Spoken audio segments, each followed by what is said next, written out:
Thank you, Rod.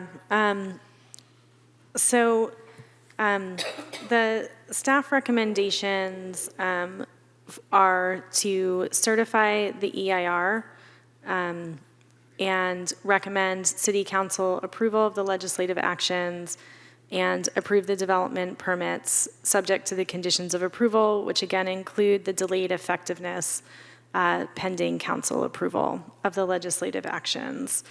On balance, the housing development project with the proposed general plan amendment, rezoning, and text amendment complies with the policies in both the 1980 and the 2040 general plan, including the certified housing element, by providing a feasible mixed-use residential development that provides 19 residential units on a vacant and previously underdeveloped site, including 3 BMR units, fits within the neighborhood scale, respects and enhances biological resources, supports businesses in Pacifica, meets the current design guidelines as well as the objective design standards recently adopted, and provides a mixed-use development that substantially meets the city's vision for mixed-use residential development. In addition to bringing much-needed housing and affordable units to the city through the sale of unused city property, the project would provide public benefits such as money from the sale, $272,000 in additional funding for affordable housing, physical improvements to the community center, and annual revenue from the driveway lease. And staff have provided the motions for approval and recommendation when we get to that part, and that concludes staff's presentation, and myself and Assistant City Attorney Murray and Rod Stinson are available for questions. Okay, thank you for that lengthy and thorough presentation. I appreciate your time. I wanted to say also that I really appreciate the continuity and that we had a lot of deliberation on the last couple times we've seen this, and it seems like all of those recommendations and conditions have persisted through this application, so thank you for making sure those were still in there as far as I could tell. So this time I can bring it back to the commission before we open for public comment if there's any initial clarifications or questions we have for staff. I have questions and clarifications for staff and regarding the EIR, but I'd like to hold them for after public comment, please. Okay. I've got a couple. Go ahead. You're the only one, it sounds like. Yeah, I think I'm probably it. It seems like there's a number of retail vacancies in town, and this project is partly predicated on adding more retail space. Do we know what our current retail vacancy rate is? I do not have that information, Commissioner Godwin, but could follow up. And a related question, it looks like with this proposed rezoning, the amount of commercial space is going down and the amount of retail is going up. Do we know what the utilization of the current commercial sites are in town? Are they more vacant or less vacant than the retail sites? Is the question is whether retail versus other forms of commercial, their vacancy rates between those two? We're basically eliminating other forms of commercial and adding more retail. Is that a wise move for the town, given our current status on both? Can you put March Davis back up, please?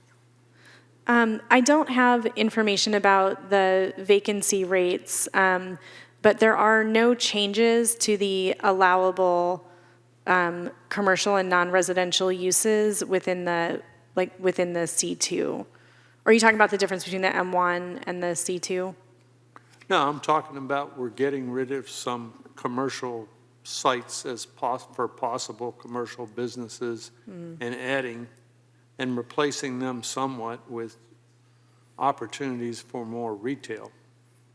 And it just seems like with Amazon and all these other delivery service and stuff, that the demand for retail space is going down and possibly the demand for commercial is going up, and we're kind of heading the opposite direction. There are a number of commercial uses that are allowed within the C2 that aren't just retail, and I could pull those up. I guess retail and services would probably be a better way of stating that question.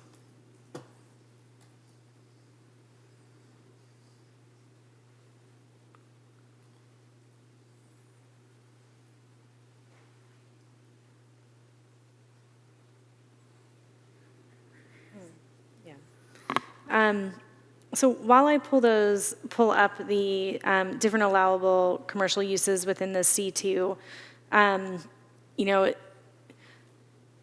rezoning this site from M1 to C2 will make it consistent with the current general land use plan designation, which is for mixed use, residential and commercial. So I do think that this change was contemplated at the citywide level for this area. And then to answer your question, I can't see it.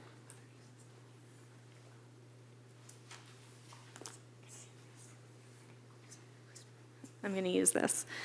So in addition to retail and shops that's allowed within C2, it also allows financial institution, offices, newspaper printing,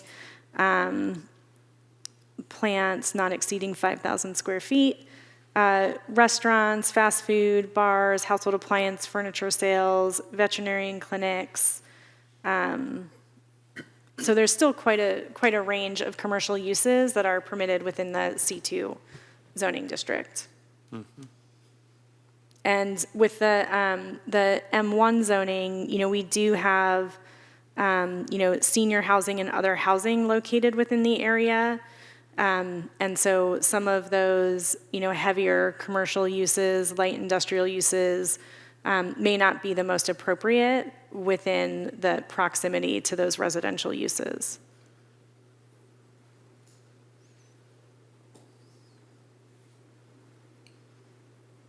That was my last question. I have a couple of quick clarifiers, I guess, before we move on. I know on the slide, we showed that the floor area ratio for commercial was out of compliance. Is that mostly due to the amount of open space that's preserved in the back of the property? Thank you, Chair Ferguson. I think that is an accurate way to characterize it. So whereas standards such as density are based on the developable acreage, there isn't that same allowance for floor area ratio, so it's looking at the entire site, whether it's, a steep slope or a wetland or, whatever the case may be. Understood. Yeah, it looked like we were about halfway to what was required, and I think about 50% of the property is designated a wetland open space, so, okay. I did have one other clarifier for the vehicle miles traveled. I feel like every time I see this calculated, it's calculated a different way. And just so I understand that the reason that we're saying that this is increased and there's no way to mitigate it, this is just the increase in units is increasing people in the area that then presumably would have to drive who wouldn't have lived in these places that didn't exist before? Yeah, it was a little surprising, actually, for a project of this nature in this site to exceed the VMT thresholds here. But VMT is a function of the trip generated by the project and trip lengths associated with the project. Where are those people going? And it's calculated on an annual basis and then divided by how many people. So per capita. Just for the construction of the project, or it's Just for operation. Got it. So, and the threshold that is applicable here is a regional average VMT per capita reduced by 15%. So the threshold is 85% of the regional per capita. And so in looking at the county's data on this, that number is, I think it's 13 point something, this project with implementation of. Miles per day? Yeah, vehicle miles per capita, yeah. This project with implementation of mitigation measures can only get down to 16. So it's, without mitigation, it's even higher. Got it. Yeah, understood. I was surprised by that too, because I'm imagining a family with kids in Cabrillo that likes to surf and can walk to the grocery store from there. It like seems to check all the boxes, but understood. I was just surprised to see that. Any other comments or clarifications? Chair, if I may, while we have on the same subject, are the greenhouse gas emissions, does that take into account reduction due to the amount of, I know we have several EV spaces on the project. Is that taken into account? And I think you already answered the emissions and the VMTs are accounted for the construction vehicles as well. Is that correct? It accounts for construction, EVs account for construction and for operational. There is a mitigation measure in the EIR that requires Tier 2 EVs be provided, and that's consistent with the thresholds of significance by the Air District being BMP-based. So projects have to include certain things. One of them is adequate number of EV spaces and EV-ready spaces. And so this project has a the EIR has a mitigation measure to require this project to meet that upper tier standard for EV. Since most of the parking spaces are inside of the units, are those EV spaces being considered inside of the garages of the units? It's for the public. There's four, I want to say four. Okay, so it's only taking that from the 4 public spaces. And also on the portion of the community center, improvements of the spaces there. There's a requirement for those. Appreciate that. Anything else, Commissioner Redfield? Okay. Seeing no more commission clarifiers, is it appropriate to get an applicant presentation at this time before we open for public comment? Yes. Okay, Thank so you. at this time, I'd like to ask the applicant to come forward. Traditionally, we give 10 minutes. If you'd like to reserve your final 3 minutes for, we don't like to do a Q&A, but sort of a rebuttal or responses to things that are brought up through the course of oral communications and commissioner questions, we'll let you determine that. Okay. Good evening, commissioners. My name is Eamon Murphy, and my family has lived in Pacifica for over 50 years. This is home. It's where we've worked, raised our families, and invested in the community. My brother Brendan and I are lifelong Pacificans. About 10 years ago, we began this journey on Crespi Drive to create something that truly fits Pacifica, a small, thoughtful, locally driven project that adds both housing and life to this part of town.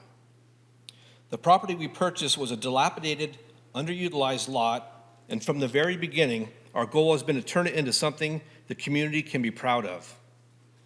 This is a mixed-use infill project, the kind of development Pacifica residents have been asking for.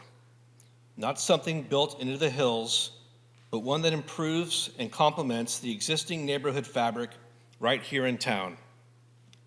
It's a major visual and functional upgrade to the area, one that enhances the character of Lower Crespi Drive rather than replaces it. It's been a long road, full of studies, redesigns, and changing regulations, but we've stayed the course because we believe in the city and what this area can become. Lower Crespi Drive already has the makings of a vibrant hub. It's home to the world-famous Taco Bell, Lindemar Beach, Puerto 27, a hotel, the post office, and the Pacifica Community Center, all surrounded by active businesses and community uses that bring people here every single day. It's also a very walkable area where residents and visitors can easily connect between homes, shops, and civic spaces, something we're proud to help strengthen. Our project builds on that strength and creates synergy with the surrounding community, connecting new residents, local businesses, and civic spaces in a way that supports what's already here. As part of our development agreement with the city, the project includes a new driveway allowing seniors to be safely dropped off directly at the community center's front door, along with additional parking spaces that will directly benefit community center visitors and local events. These are real, lasting community improvements that we're proud to be contributing. It includes 19 new homes with 3 below-market rate homes for low-income families and about 3,000 square feet of ground floor commercial space with the hope of attracting a small medical center to serve the seniors in our community. In addition to these units and amenities, we're making a substantial donation to the city's Affordable Housing Fund to further support housing access in Pacifica. We're also proud that this project is moving forward after the city's housing element certification was approved, a milestone that represents the real progress for Pacifica's long-term housing goals. I also want to acknowledge City Manager Kevin Woodhouse and his team. They've been with us side by side for years. They were never the obstacle, they were partners, working within a complex regulatory system, always with professionalism and patience. This has truly been a partnership with the City of Pacifica, and we're grateful for it. What's before you tonight reflects collaboration, compromise, and persistence. A local project in Pacifica's character, scale, and spirit.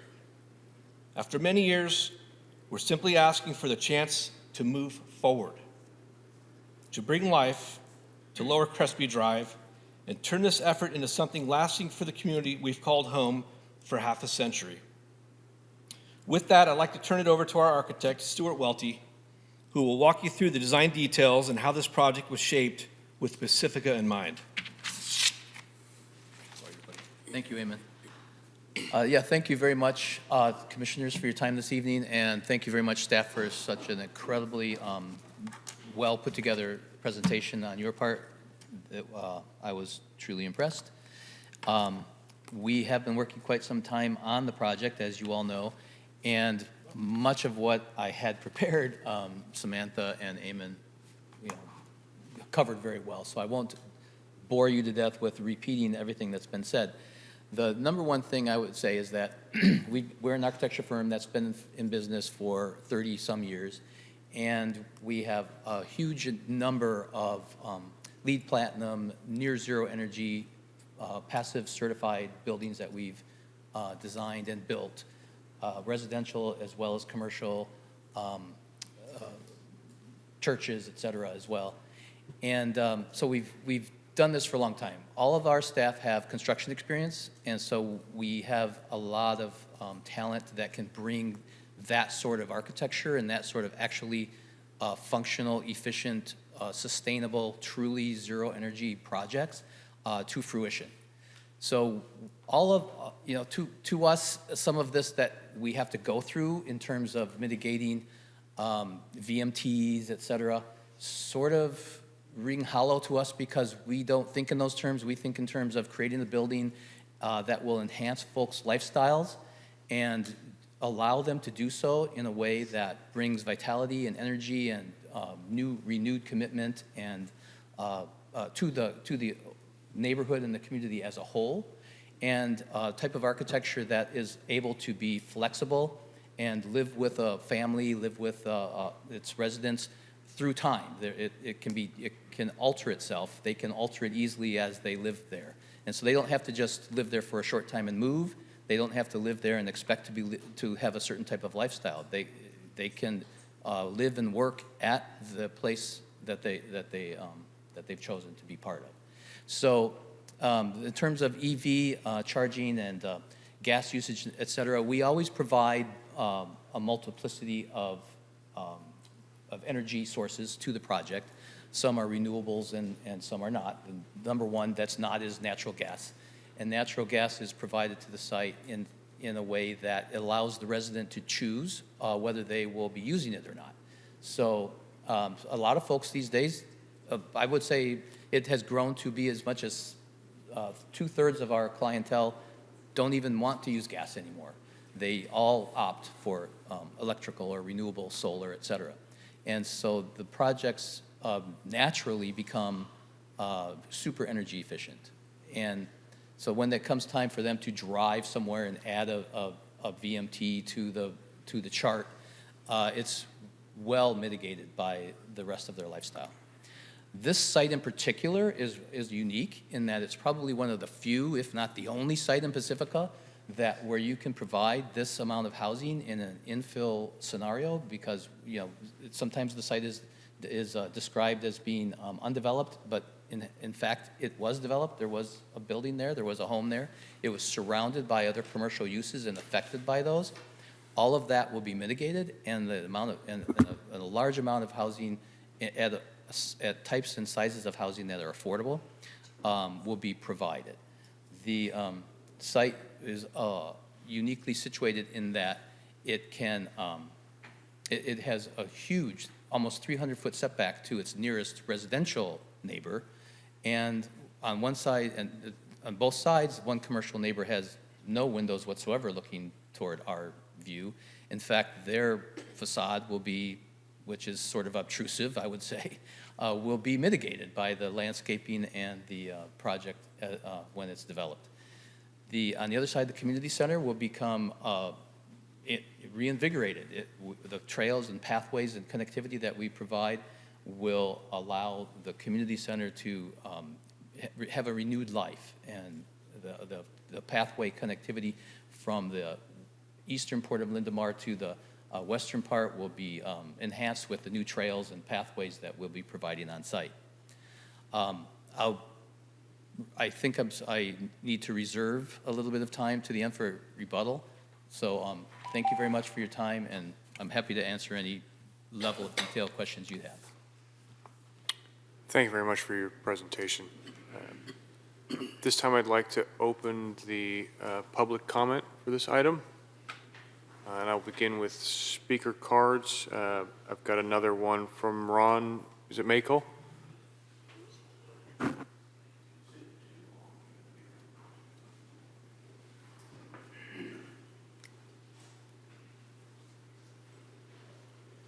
Okay, good evening, commissioners and staff. Me again, Ron Makel, here, longtime resident of Pacifica. I used to be on the commission, and when I left, I made a point of bringing home a couple of staff reports because they're a great cure for insomnia, so.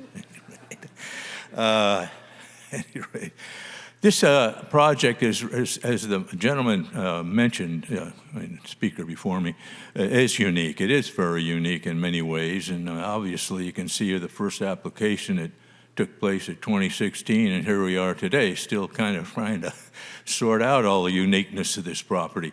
But I would like to see the biological and the historical significance of this property kind of recognized in some way, maybe consider recommending placing some kind of an informational or educational kiosk, I don't know exactly where you would put it, have to find the appropriate place, but it's a really interesting piece of property, and it's, I don't know, I haven't been that involved, but I think I might have been up here once years ago, but I'd like to see, some good conservation take place here, and like I said, maybe consider a kiosk, educational, informational kiosk, the history and the biology there. And that's all I have to say. Thank you.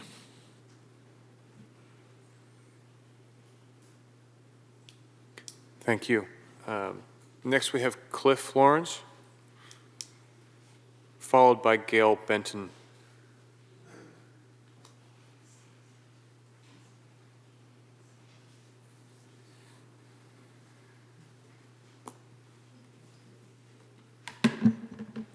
Good evening. This is Cliff Lawrence from West Fairmont area. This has been a very interesting project. A lot of work's been done on it.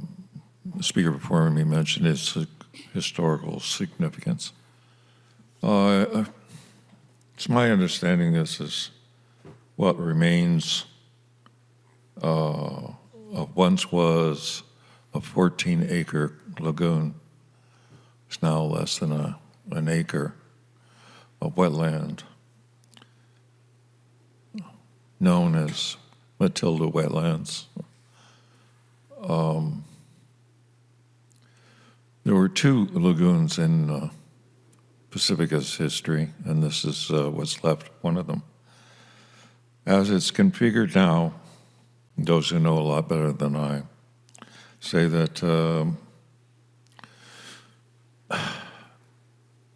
the current configuration doesn't allow for a buffer on that wetland, and because of the way it's situated, it will ultimately result in its extinction. To have a buffer would require removing 1 or 2 units, but that might be the only way to save the wetlands and its history here in Pacifica. Thank you.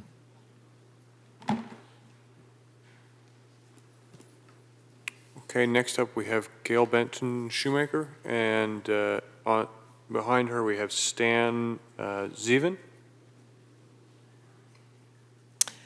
My name is Gail Benton Shoemaker, and I am speaking as a member of Tree City Pacifica. We have several questions about the trees involved in this project. The community center property is designated a city park, and so the trees, particularly Monterey cypress, are essential to this park.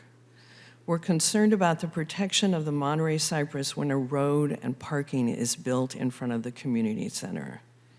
Is it necessary to build this road and parking? I believe the senior bus goes to the side entrance of the community center and drops off seniors directly across from where the senior center section of and the classes are in the community center. Also, the only picnic area for the community center is in front of the community center, and that would be eliminated by this road and parking. So what are the reasons for the road and the parking? We're also concerned about trees number 3 and number 4, which are close to the new construction. The arborist report does an excellent job specifying the measures which should be taken to protect the trees. But even with that, the report states that tree number 4 may not survive construction. Who will be overseeing this tree work? The city does not have an arborist on staff. The report also states that pruning should be carried out by an arborist and not construction personnel. How will this be handled? If the roots of trees 3 and 4 are compromised, will the company pay the value of the trees? In a case in Carmel, the value of a city tree damaged in construction was over $30,000. Regarding the removal of trees 1, 5, 6, and 7, it's really great that there's going to be 3-to-1 replacement, but will the replacement trees actually replace the canopy of the trees removed? A 25% canopy goal is in Pacifica's Climate Action Plan. We hope to increase canopy in Pacifica rather than reduce it. And then lastly, the trees that are listed on the landscape plan, are these appropriate for the microclimate on the coast? There have been instances where a tree species that might do well in the back of the valley fails in the coastal climate. So I'd really like those species to be considered. This project is a gateway to the city and adjacent to an important community asset. You can understand our concerns. Thank you for addressing these questions, and I have copies for you of the questions. Thanks. Thank you. Next we have Stan Zeven, followed by Margaret Goodell. Hi, before I start, can you understand me through the mask? Yes, we can. Great, thank you. Commissioners, for the sake of 1 or 2 condominiums, Pacifica may choose to sacrifice the last acre of Lake Matilda, one of our 2 major wetlands. What's left of Matilda, original 18 acres, is now penned in on 3 sides by development. If the 570 project moves forward as is, there will be a retaining wall essentially butted up against the fourth side of this wetland, leaving no room for Matilda to breathe, that is, no buffer zone. The buffer zone protects the integrity of the wetland. With no buffer zone, Matilda will likely disappear. While the general rule for wetlands is usually to leave 50 to 100 feet of buffer zone, and you can see Pacifica's own LCLUP for this numbers, neither the stated owners nor the city acknowledge the necessity of any buffer zone. A very small 17-foot buffer zone can easily be realized by removing one condo, or even better, 34-foot buffer zone by removing 2 condos. A wider buffer zone allows for the groundwater rise due to sea level rise, which will happen in the future. It is irresponsible to plan for construction and base the disregard for a buffer on the presence or absence of endangered species. The reality is that during the WWEB construction, groundwater was being pumped. Pumping and construction virtually assured that for the 2 years of observation, there would be no California red-legged frogs in the area. But there are limitations to basing decisions only on presence or absence of endangered species. For example, the resident chorus frogs are not a threatened species, therefore no need to worry about their home even if Matilda disappears. True? Not at all. This kind of reasoning is what has led to the disappearance of 95% of these very special wetland ecosystems in California. Commissioners, please consider a small compromise that would give Matilda a chance to survive. Remove 1 or 2 condos, preferably 2, from the stated plan and include a buffer. Protecting what's left of our historic ecosystems is at least as important as increasing the size of our city. I heard one of the potentially future owners state that of all the compromises that they were doing, lots of economic compromises, but I haven't seen any much compromise for Matilda. Thank you. Thank you. We have Margaret Goodale, followed by Cindy Abbott.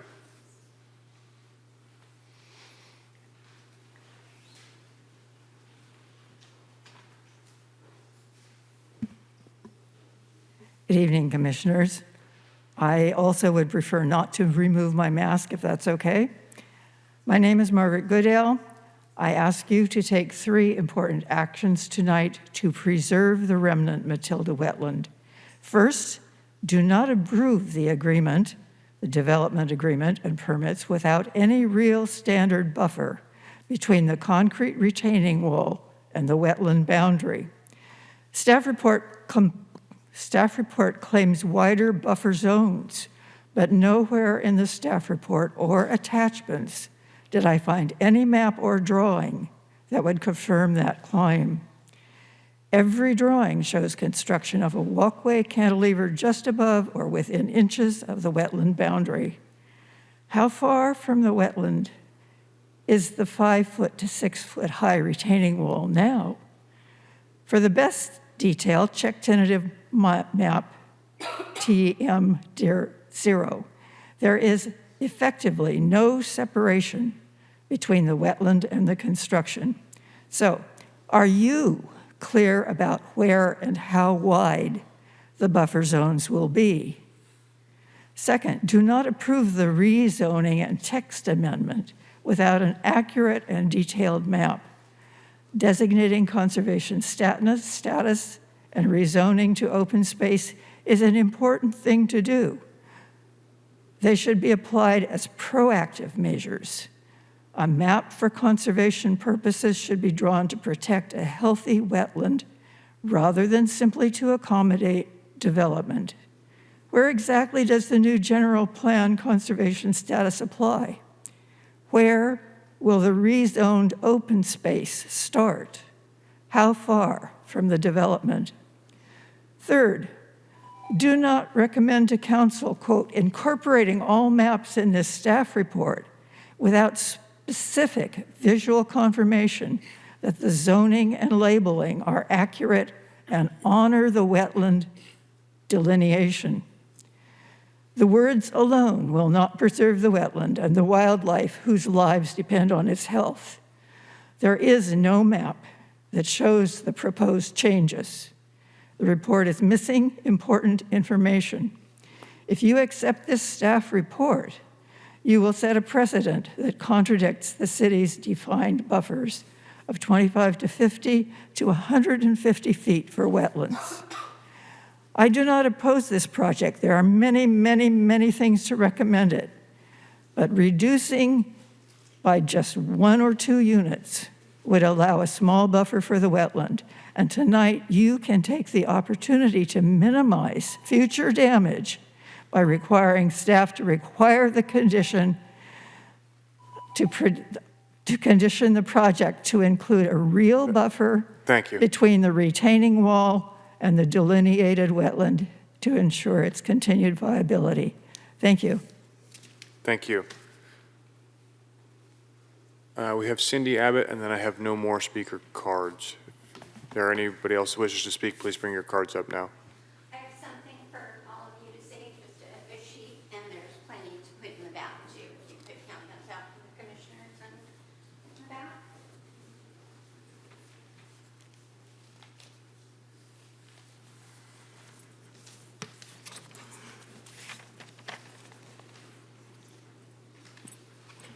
Okay.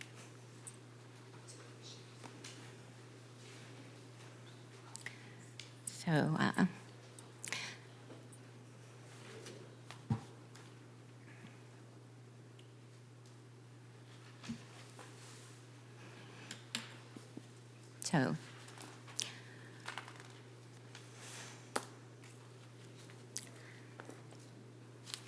okay, thank you for moving around for me. I'm Cindy Abbott, Pacifica resident, and I'm here to align myself with the remarks just made by Margaret Goodale, but also to speak for the Matilda wetland, her inhabitants, our natural history, and community access to the community center. What's sad is in the images that were presented to all of us tonight, there was nothing that showed the wetlands, which is why I've just handed you pictures of what the wetlands looks like. An environmentally sensitive area that's the last remnant of what once took up much of San Pedro Valley, an area teeming with wildlife and a stepping stone for their movement.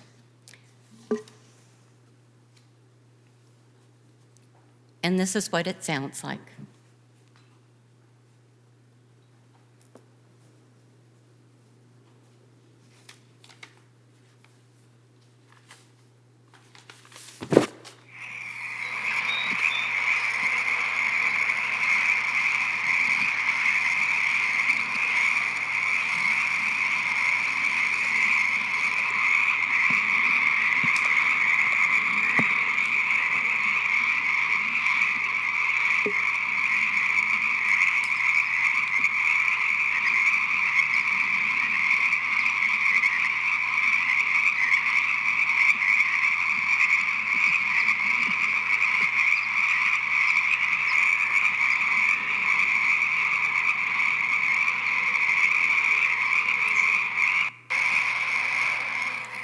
That was just less than a minute of earlier this year.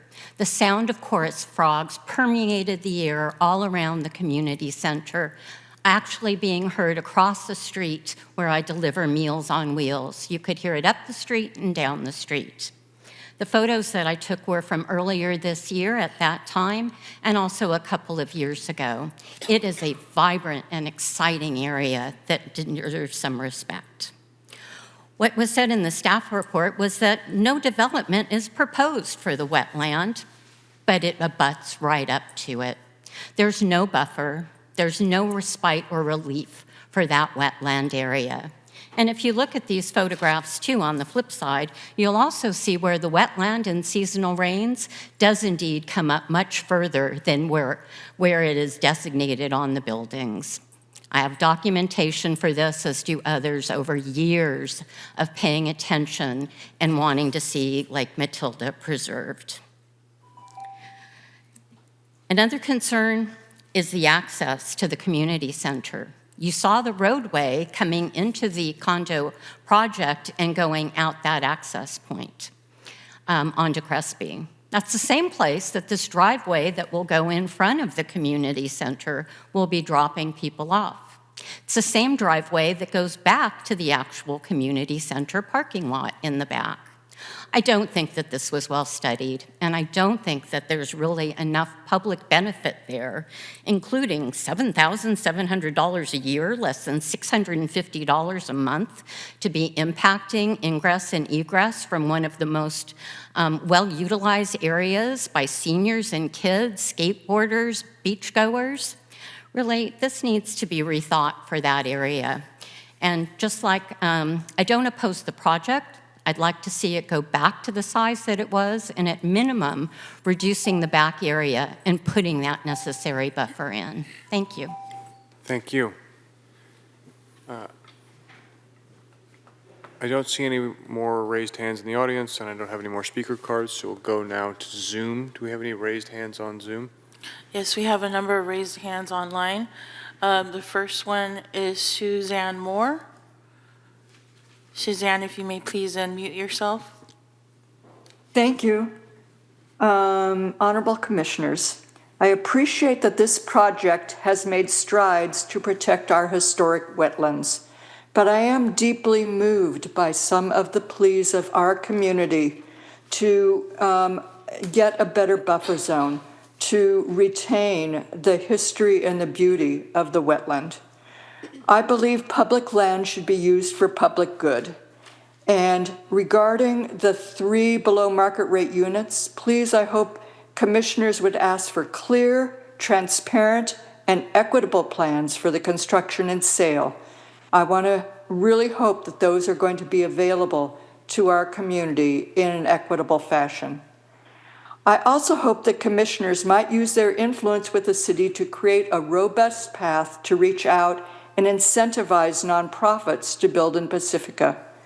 Current city staff may be unaware, but in 2023, as 540 was declared surplus land, local housing advocates had reached out to a nonprofit to discuss construction of what could be on that site a 19 below market rate family units. They were interested, but without a clear path for moving forward, that opportunity was lost. Again, I believe public land should be used for public good.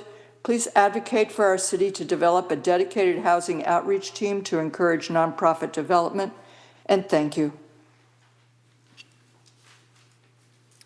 Thank you. Our next speaker, Akeen Purser.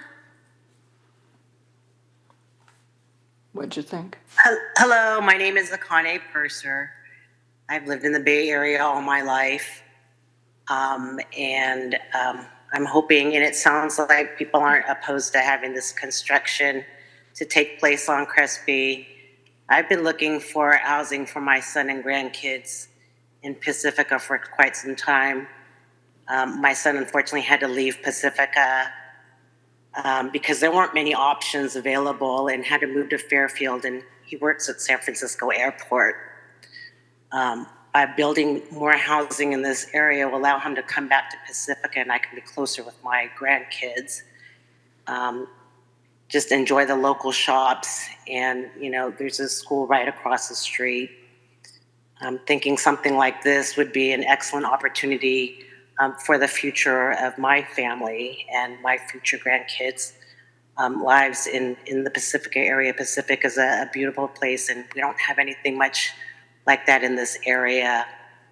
So I do hope that there is some consideration on moving forward with this project. Thank you. Our next speaker is Ryan Murphy. Yes, hi everyone. My name is Ryan Murphy, and I'm the son of Eamon Murphy. I grew up here in Pacifica, and honestly, it's still my favorite place in the world. One of Pacifica's biggest fans and advocates, and I really want nothing more than to see this city thrive. Over the years, I've had the privilege of speaking before Pacifica's Planning Commission and City Council many times, from childhood through adulthood, in support of projects like Frontierland, the dog park, and many others that strengthen our community. Today, I'm proud to speak in support of this project. This development is a no-brainer for Pacifica's growth and continued prosperity.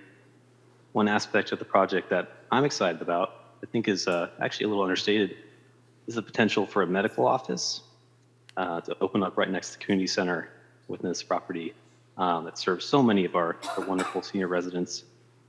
I'm an internal medicine doctor at Kaiser, and I've seen firsthand that for seniors, the most important part of good healthcare is really just having easy access that's close to home and within their community. I think that's one thing this project really could add to. That's why I'm in such big support of this project. It not only provides much needed housing, it also creates an opportunity to expand access to care and strengthen the sense of community that makes Pacifica so special. Thank you for your time. Our next speaker with handle MARGITB.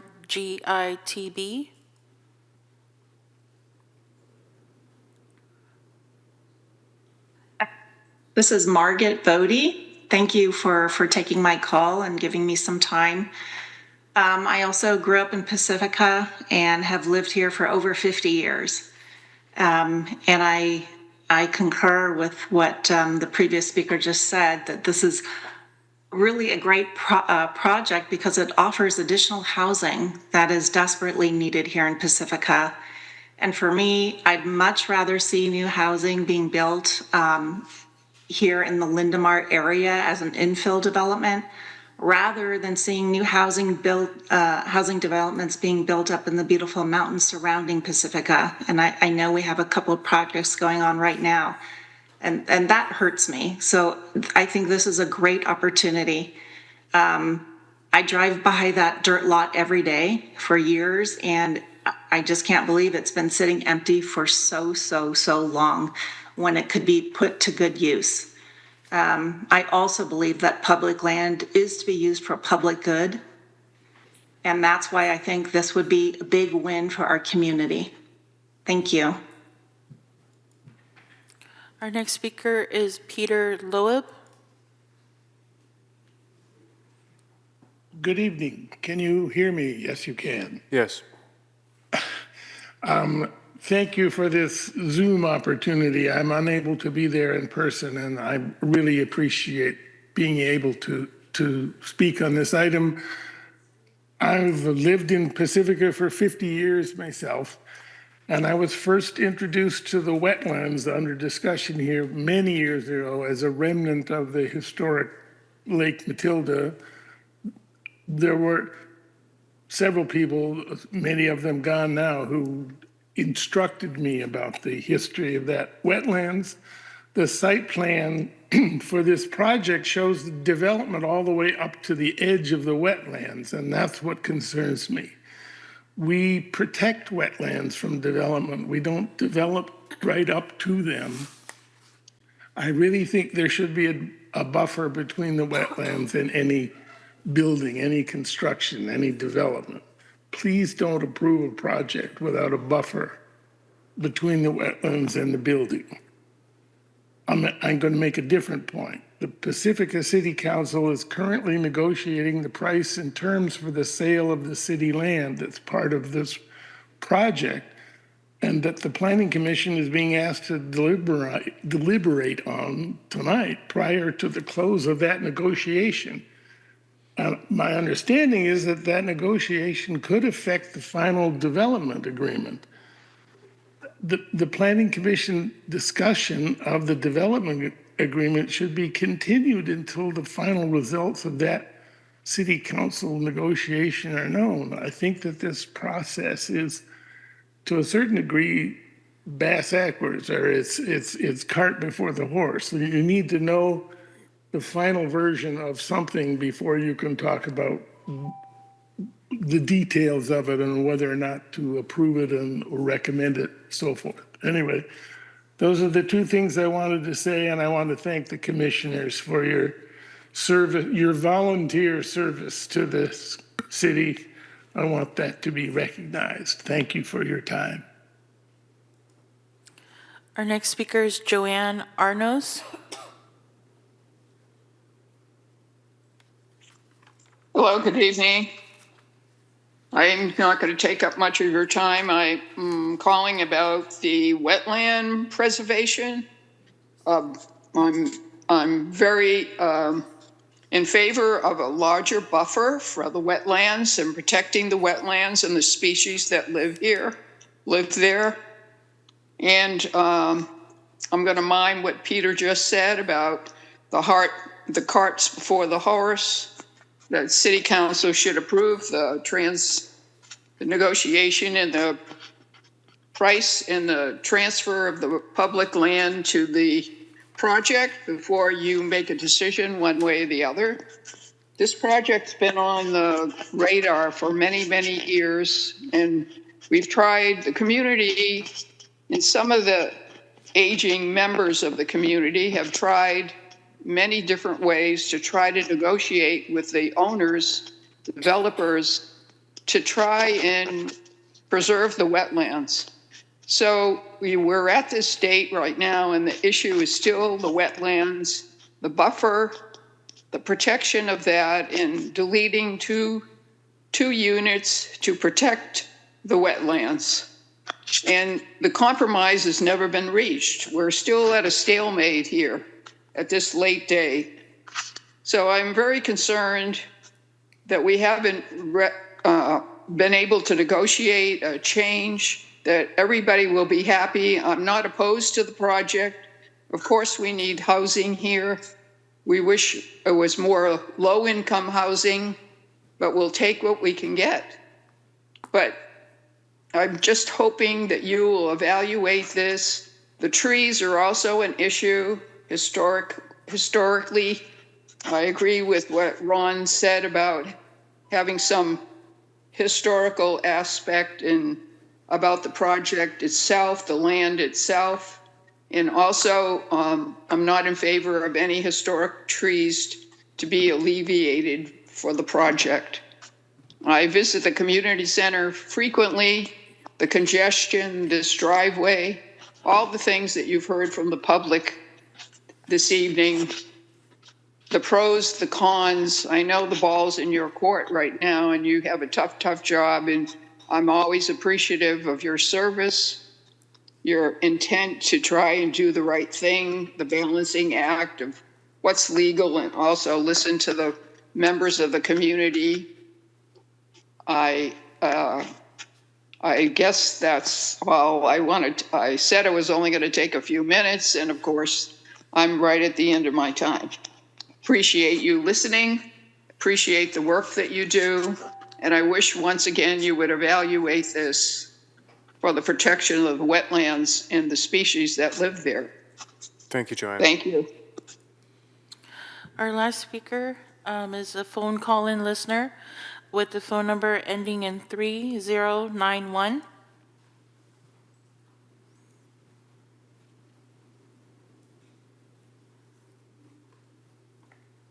Hello. Hi, my name is Connor James. I'm a lifelong Pacifica resident. I went to Valley Mar School District. I love this town. I love the Crespi area. And I just wanted to say I'm a strong supporter of this project. Pacifica desperately needs more development. I think if you look at the fact that Ocean Shore had to close, Valley Mar had to go from a K8 to K5 due to the lack of new families and development coming into the city of Pacifica. This is the perfect project for that. It's mixed use, it's infill. They spent over 9 years endlessly going over all the environmental impacts. The city of Pacifica has done a great job. The architects, the developers have done a great job. I think this project is essential for the city of Pacifica to breathe some life into downtown Crespi. The possibility for a medical office is also a great idea. And I just want to say thank you to the council for doing a really good job on this. And I'm a strong supporter of this project. There are no more raised hands online. Okay. At this time, I guess we will close public comment and bring it back to the commission for deliberations.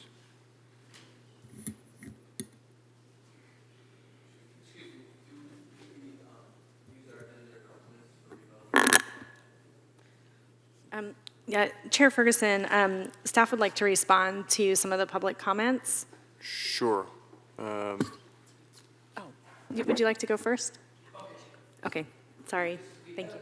Slides in our presentation to show the historical photography of the area. Going back, we were able to find aerial photos. Do you want us to, is there a way we can pull those up for you, or do you want to share Yes, those if somehow? somebody- If you could, Just give us 1 second. okay. And there's a clicker, I'm not sure which of these clickers. It's broken. I'm sorry? The clicker is broken, I'm sorry. We'll have to advance the slides. Okay, so if you go to our presentation and you go toward the back, toward the end of the presentation. Yeah, and I can see. Yeah. Toward the end, it's probably slide 30. Here, okay, good. 1946. So we have aerial photos that we were able to find historically, speaking of historical documentation. If you flip forward, that we can get an orientation. We outline the site one more time, and I think then you'll see, yeah, that's the site. And then there's the parcels that we're proposing the project on. And so, again, back to 1946, and we have aerial photos up through in the 80s. There's never water here. There's never any lake. There's never even a pond. And the water that was shown in the previous photo, our evaluation of that is that if you look at this parcel in this view, for instance, you can see how it's heavily bounded at this point on all four sides. And the runoff from uphill gathers, especially before the equalization basin project was completed, and the water would run down from the upper topography and settle in our lot, not because it's a wetland from the seashore or any natural wetland, it's just runoff. And that has been mitigated to some great extent and will be further mitigated as this project is built, because the drainage pattern will actually be corrected. That's shown throughout the documents that we've shown. Then if you could proceed forward one more time on the slides. We have a couple other slides in here that show the actual wetland delineation. And so there are different aspects to the wetland area. Again, and keep in mind that this site, this orange outline, it's half of the site that we are preserving in its natural state. We aren't proposing to develop the whole site, which the owners, they could try to do that. But so these are the more engineering-oriented drawings here showing the engineer. But there's a drawing in here that shows the graph from the wetland consultant that I think if you go forward toward the front of the project slides at this point. There are two sheets, A114 and A114E. I'm sorry, you're at time, so if you could wrap it up, thank you. So if I could just mention those two sheets, those A114 and A114E, they show very clearly the actual biology report and study and field work that was done to identify exactly where those wetland delineation lines are. And there is a setback. The buildings are set back from the wet portion of, here it is, this is the site. That blue, that is where the wetland. Thank you for your rebuttal. I appreciate it. Thank you very much. My guess is we will have questions for you, so please just stand by. I'm sure the commission will have further questions. Staff, would you like to speak to some of the comments we heard? Yep. Thank you, Chair Ferguson. I did want to share that part of the development agreement, so wetland interpretive signage will be provided on the site as part of the development agreement. I know we had some comments about that. The drop-off for the community center would be at the front door, so actually at the main access, versus having people go in through a side door. And then tree preservation and protection plan is a requirement at the building permit, and there is a condition for that as well. So that is something that is reviewed and evaluated by a city arborist who's a consultant. I actually had a follow-up question to that sure. specific thing. I know it was brought up. Is my understanding from having done some projects in and around the city that there is a requirement for an on-site arborist for like excavation activities in certain distance of these trees? Can you speak to what those requirements are during construction for protection? Yeah, I think that's going to be based on the tree protection and preservation plan, and then the more specifics. So I don't have a specific answer for this project, but that is a fairly common requirement. Okay, as required for the course of construction based on the preservation plan. Based on the preservation plan. Yep, that's my understanding as well. Thank you, and sorry for interrupting. Oh, no, that's great. Thank you. That was a good question. Also, the development agreement has been negotiated with the council, and the Planning Commission is making recommendations on the land use items. So the purchase and sale agreement is separate and will go to City Council at the same time as the development agreement. And I think I have one more. Nope, I think that was everything. Thank you. I did have a question on the purchase and sale and the development agreement, and I was hoping you could elaborate for us. Just if you could explain for us and then for the public, because this is an unusual situation, and I've only encountered this situation with this project in the past. There's an ongoing development agreement, but could you explain how that applies to this body's jurisdiction, and then what parts of that should be considered as part of the commission's purview? Because there's areas of that agreement that are included in the packet, but really aren't our jurisdiction to deliberate over and aren't something we really should consider. Yes, thank you. That's a very good question.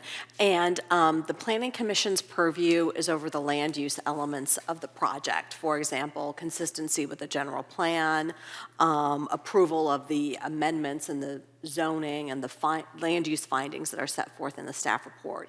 So there is a development agreement that is included in the packet, and that basically will vest the zoning as well as set forth affordable housing and other benefits to the city. So to the extent those terms, incorporate the land use and zoning and investing, those are within the purview of the Planning Commission. As mentioned by Director Updegrave, the actual purchase and sale agreement will be going to council. It's envisioned that would go at the same time as approval of these documents, and that is an agreement that would be within the purview of the City Council. Right, so other than the land use portion, that purchase and sale agreement and the development agreement that are included in the packet really aren't the purview of this body at all. That's correct, and the purchase and sale agreement is not in the packet. It's just, there will be, and thank you, I should also specify that there are two separate agreements. There's the development agreement, and then there's a purchase and sale agreement. And the purchase and sale agreement is not a part of this action or this packet, but the development agreement is, and the development agreement is really a land use contract by which the city and the developer agree to certain terms by which the property will be developed, and that's why that is within the purview of the Planning Commission. Thank you for that information. I say that as much for the public so they understand the deliberation here is for us to focus our conversation. Appreciate it. Anybody from the commission want to jump in? Go ahead. I happen to see our city engineer, Mr. Roland Yip, at the back of the room. I had a question that was brought up about the egress route from the community center. According to the report, the width of that curb cut, that driveway, is 30 feet. And the proposed entrance to the new development is 20 feet on ingress.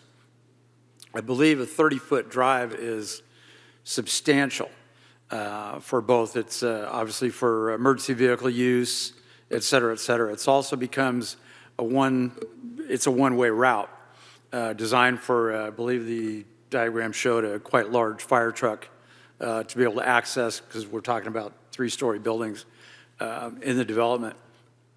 I had a kind of a silly question. If you're exiting the development Say you want to go skating at the skate park. Could you make a left? I guess you could. If traffic was clear, and rather than egress out to Crespi, you could actually make a left turn to go to the park back there. Doesn't seem unsafe to me. The width of that drive is substantial. I just wanted to verify that that is a 30-foot driveway.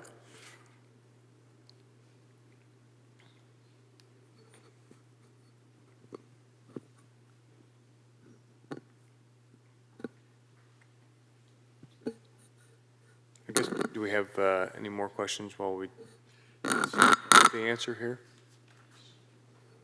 I did have some questions on the staff report and the ER and the Commissioner applicant's Davis, presentation. hang on 1 second. It appears Mr. Yip is prepared to answer this right now. Okay, sorry, I didn't realize that he.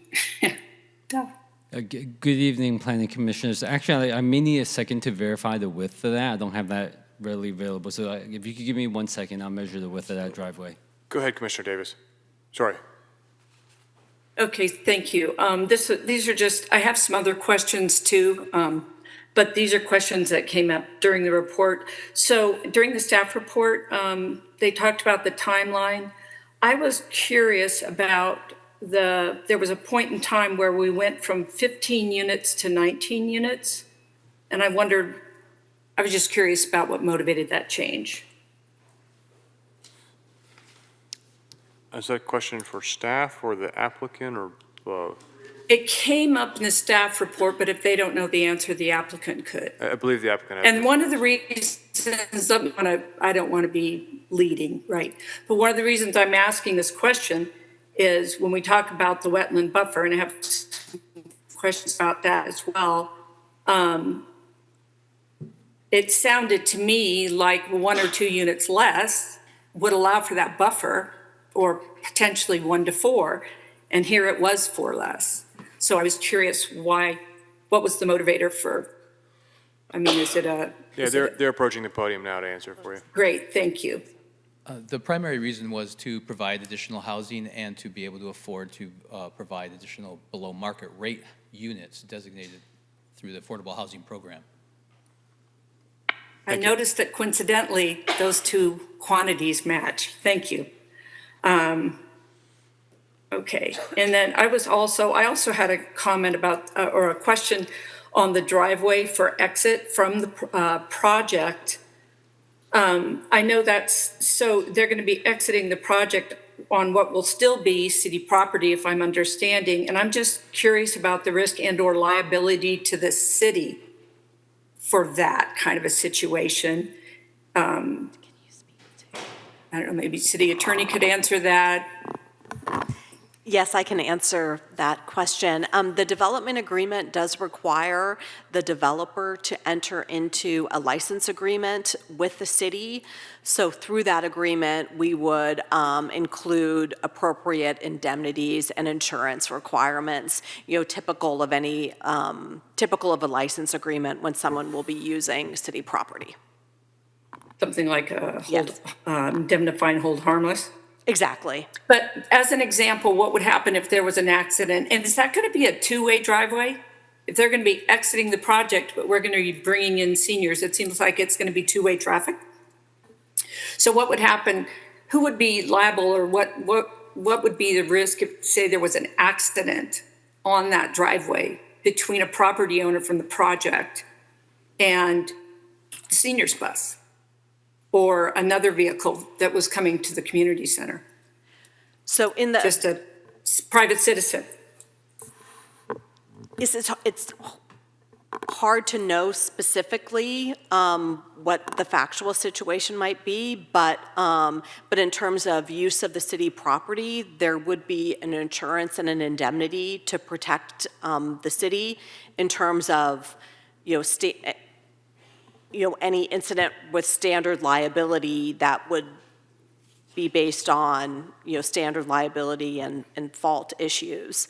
But again, to protect the city in terms of its license for use of the property, we would require, standard provisions, as the city typically does on encroachment permits or other uses of city land. But it sounds like at a high level, in general, it would probably more a case-by-case basis. So there could be an increase in risk and liability to the city with that shared driveway. Would that be a safe? While it might be a case-to-case basis, we would ensure that the license agreement includes, protections and insurance, and that the city, for example, is named as an additional insured under the license agreement. Again, standard provisions that the city requires for any use of city property. Okay. Okay, great. And then the development agreement, I know we kind of talked about it a bit, and I just wanted to, my question's kind of been answered, but I think the point that the public was making is why are we being asked to consider the development agreement from the point of land use, which is our purview, when the sale and purchase has not fully been negotiated yet.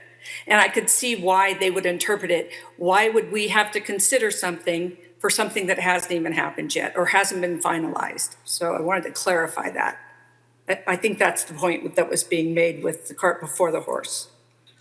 And if you'd like me to address that point, I can make an additional comment on that.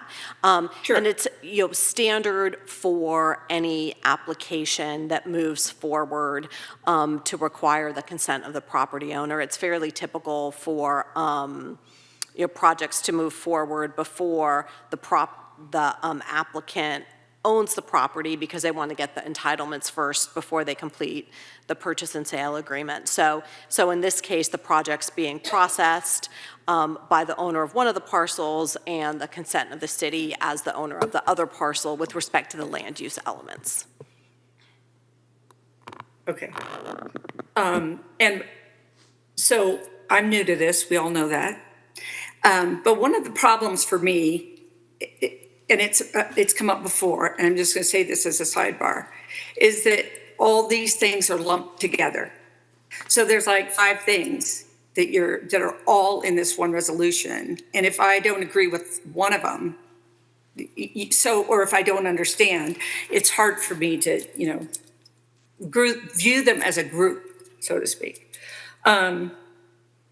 So that doesn't, okay, so I think for the moment, those were my clarifying questions for the staff. I would like to, if I can, I could take a break and ask my questions of the author of the EIR later, after somebody else has a chance to go.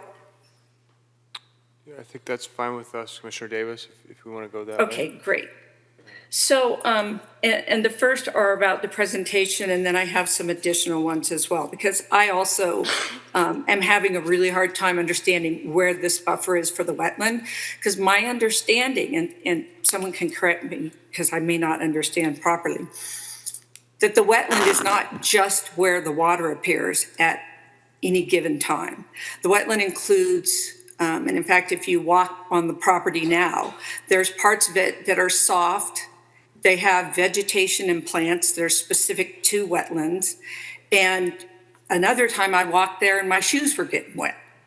So I really want to understand more about how the delineation line was determined with the wetland. And maybe it would be helpful if the author of the EIR could bring up a drawing of the property and show us, I know it's been showed once, but the delineation line for the wetland. And I am curious how that was determined. And also show us where the buffer is between the wetland and the property. All right, Rod Stinson, Rainey Planning and Management. I think the map was just up a second ago. But basically, the definition of the wetland are those 3 components that I had mentioned. You need not only vegetation, but also the appropriate soil conditions and the hydrology. So The biologist, through a couple of site visits, went through, and on this map here, you can sort of see the sample locations, which are the yellow dots. So unfortunately, I can't see the map. Oh, you can't? But, I thought it was. yeah, is there some point of reference on the building? Because that's another thing I've struggled with here, is that it's really hard to tell. I would love a site visit, frankly, it would be really helpful, and maybe the previous commissioners had that, but go ahead, even without the map. I mean, I can't see it. So if you can imagine. Oh, there it is. Okay, you can see it. So there's the yellow dots that represent where sample locations were to try to find where the soils meet those criteria. The vegetation is fairly easy to kind of identify during a site visit. And then the water depends on the time of year, but generally those soil conditions will identify where inundation happens on a regular basis enough to achieve anaerobic conditions in the soil that meet the wetland criteria. So the biologist went through and surveyed around where, based off of the vegetation, where they thought that buffer might be to help to narrow down, okay, here is where the line is, and they surveyed that line. There are some areas that I think might be the potential point of confusion that are shown where there's riparian vegetation in the form of arroyo willows that meet, it's a riparian vegetation, but those areas don't meet all three of those criteria, so they're not technically wetlands.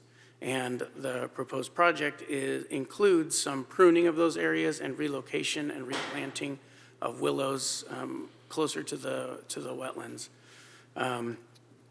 As far as buffer goes, there's a location to the southeast of the project that gets the closest, and it is a path that kind of goes around, which I believe was added as a response to the previous planning commission meetings to include some.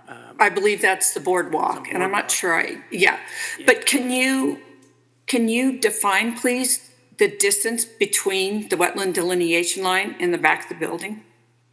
Or the foundation retaining wall that was being discussed? Can you put a number to that for us? I don't have the number off the top of my head about as where the closest point is to that line, but it's not within that line, if that makes sense. So the proposed project, as we had to study it under the CEQA requirements, does the project include any fill, removal, or change in hydrology to a wetland area? And all of their disturbance area and activities are simply outside of the wetland line. So they're not impacting wetlands under the definition and requirement of our CEQA documents. So we're considering everything to the south of the delineation line, the wetland area. Is that correct? That's correct, except for the corner at the southwest where there's an emergency drain pipe.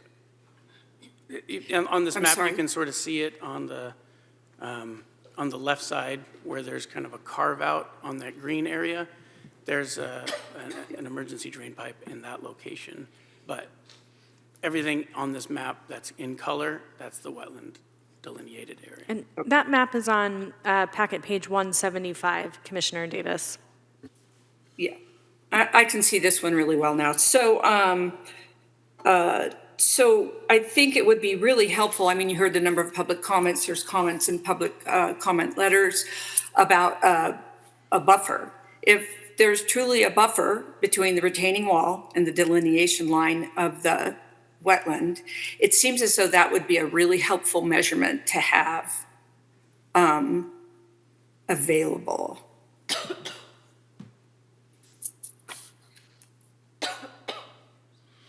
And so I guess I have another question too. So could we consider that delineation line, is that where the potentially as the wetland ebbs and flows or breathes, as Stan Stevens' comment referred to it, and I've read that about wetlands, they expand and contract and expand and contract.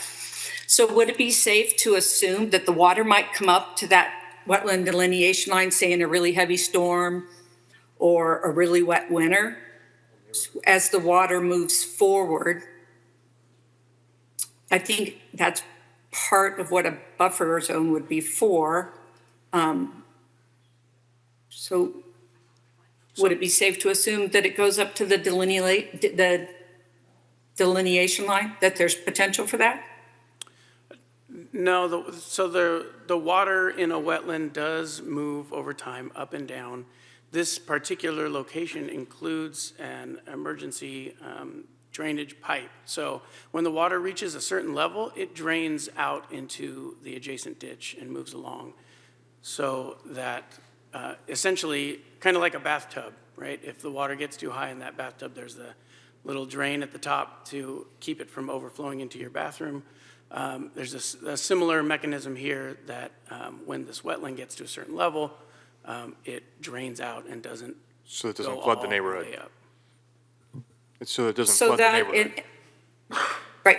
So is that also, is that drainage pipe something that exists now, or is it part of the project? It's existing. Okay. All right, that was helpful. I was reviewing the CDFW comment letter, and I was wondering about the LSA permit 1600. I actually had a conversation with someone at CDFW, and I know that the letter says it may not be required, and this kind of goes into the lake stream alterations and the arroyo willow kind of into it. My understanding from what I was told is that 1600 permit should really be applied for, and then the state determines if it's really required. And I was curious if that application has been submitted, or is there plans for that? That application has not been submitted. In response to that letter, there is a mitigation measure in the EIR that actually requires the notification and going through that process to make that determination.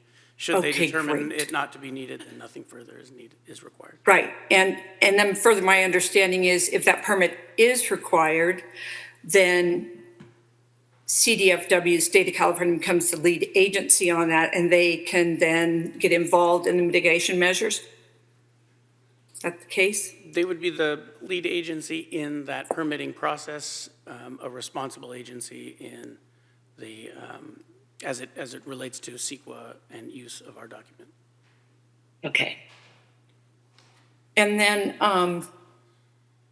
we see, answered those ones. Sorry, I'm in a limited space because I'm in a hotel room, so I'm organizing myself, tried to be as organized as possible.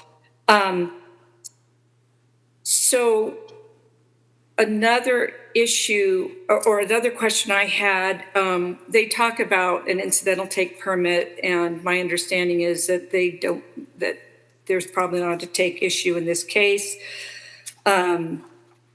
California red-legged frog, best managed, okay. But I was specifically concerned about the arroyo willows, and there was some lack of clarity. CDFW is unable to determine the extent of potentially significant project impacts to riparian associated wetlands within and adjacent to the project, because it is unclear if riparian vegetation will be pruned or if it must be removed, and if the wetland will be temporarily disturbed or permanently filled. And I think that's referring to the paragraph about the issue where it talks about the removal or prune an estimated 784 square feet of arroyo willow scrub to meet parking and walkway requirements. And the proposed project could potentially disturb and possibly fill up to 0.87 acres of jurisdictional wetlands and or remove potential riparian vegetation. And so my question is, how do we know if it's being mitigated if we don't know what's being done yet?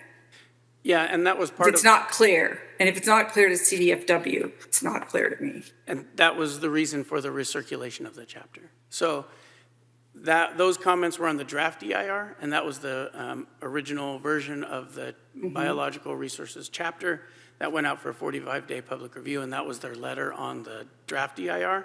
Understood. In response to their comment, we recirculated the chapter, cleaned up some of the areas that they had confusion around, and those are shown in the partially recirculated chapter in strike through and double underline, so they could see and the public could see exactly what changes we made. So the changes that we made were for clarity, and the partially recirculated chapter went out for another 45 days, including to CDFW, and they did not respond back, essentially inferring that they were comfortable with the changes and added clarity that we included. As it relates to the Arroyo Willow, there is, as I mentioned, there's a portion, it doesn't qualify as a wetland, but it is riparian vegetation. They are removing, pruning some that extend into the project site, and they're adding additional Arroyo Willow to areas where it doesn't currently exist along the borders of that wetland area. And I believe that the net change in square footage of Arroyo Willow is a net increase overall, based off of what they're planting. Once the plantings achieve their size. But the area, you're saying the area is an increase. Yeah. And then there's an area that they're maintaining as existing for Arroyo Willow scrub. It's a net increase of 27%. And I noticed it said on the landscape plan, native willows. It didn't specify arroyo necessarily. And they're spread out throughout. And, you know, the willows that are there are a community, if you will. And I know that that's another thing in the CDFW letter, that they were concerned about the fact that the Arroyo Willows are a natural community with a state ranking of S3, which is vulnerable. And it's a sensitive natural community at moderate risk of extinction or collapse due to a fairly restricted range, and it provides habitat, et cetera. So I kind of was looking maybe for some reassurances around that, but maybe if we get our wetland buffer, that would satisfy that as well. Yeah, and I would add that there's a mitigation measure calling that out that addresses their concern. And can you help me understand, I was looking at the drawings and it looks like some of the water runoff from the property is going to go directly into the wetland area? Yeah, the drainage plan includes adherence to the city's NPDES permit, adherence to C3 requirements and LID design. So the project includes capturing the stormwater runoff, putting it into bioswales for treatment, and then discharging as the normal drainage pattern that exists. It wouldn't change the normal drainage pattern, basically. So the discharge would only be from the bioswales? Nothing directly from, say, the parking garage? There's some strict requirements that you can't discharge without treatment. Okay, so, and I would assume that all that capacity's been done. Right. And so then also that the hydrology then wouldn't change, and so there's, again, no impacts to the wetlands. Okay. I think that's all I have for the moment. I reserve the right to come back. Similar one. Thanks, Commissioner Davis. Go ahead. Yeah, I wanted to follow up with one similar but slightly different question. Given these residences could last 100 years or more, and the sea level is rising, and federal government doesn't seem to be too concerned about it, is currently, yes. And the best forecast I could find is 3 to 10 feet, and water intrudes under the ground into things like wetlands. Even if you have a drain, is the fresh water going to be replaced by salt water and kill all the plants and animals? Or are you going to do something different if there's a significant amount of ocean water intrusion going on sometime over the life of these these buildings? Yeah, over the next 100 years, right? That is a topic of concern, but not necessarily something that gets addressed in a project level EIR where we are analyzing the project's impacts on the environment. That would be the environment changing and impacting those wetlands regardless of what the project's doing. So it wouldn't be something that the proposed project would have a nexus to have any mitigation for in the CEQA process. But there is a real risk that the ocean is going to poison this wetland over time as the sea level rises. But it's not part of the CEQA process to address that risk. Okay.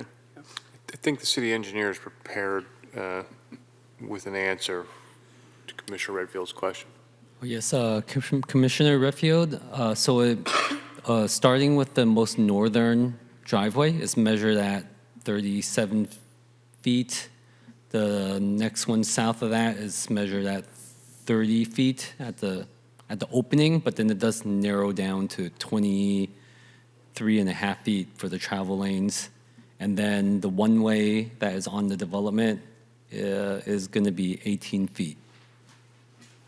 I believe, could you rephrase the question? There was something about a left turn to go into the skate park, I believe? Just a hypothetical. So someone's egressing from the development. Normally, they're going to make a right turn to exit onto Crespi on that road.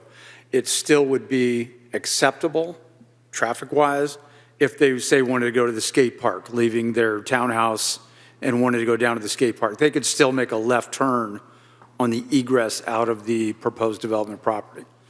That would be still a legal left turn, not advisable per se, but. Well, all of the direction on the development is one direction only, going towards the community center.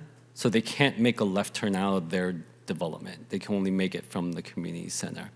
And all of the angle parking is also angled in that way that they're parked in the way that's the direction of the flow of traffic. Direction of travel. Towards the community center. But a left on Crespi is there's no allowed left. from that point of egress? Yes, on Crespi, but I'm talking about in the actual driveway exiting, because it's well in, I don't know, it's a little ways in. So if they wanted to make a left to go down to the parking area. I think they have to go, in theory, onto Crespi and back if you were going to drive Yeah, 100 it'd be an feet to odd the skate park. scenario, but yes.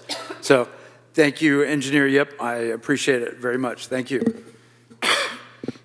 I have one related question, if that's okay, Mr. Yip. This shared driveway appears somewhat problematic to me too, especially if one or more of the residences are converted to short-term rentals. It looks like there's a real possibility of conflict between surfers, beachgoers, residents, community center users, maintenance trucks, deliveries, and all sorts of things that would end up finding that exit driveway desirable. Has anybody ever thought about how you're going to resolve conflicts between the large number of users that are going to use that exit driveway?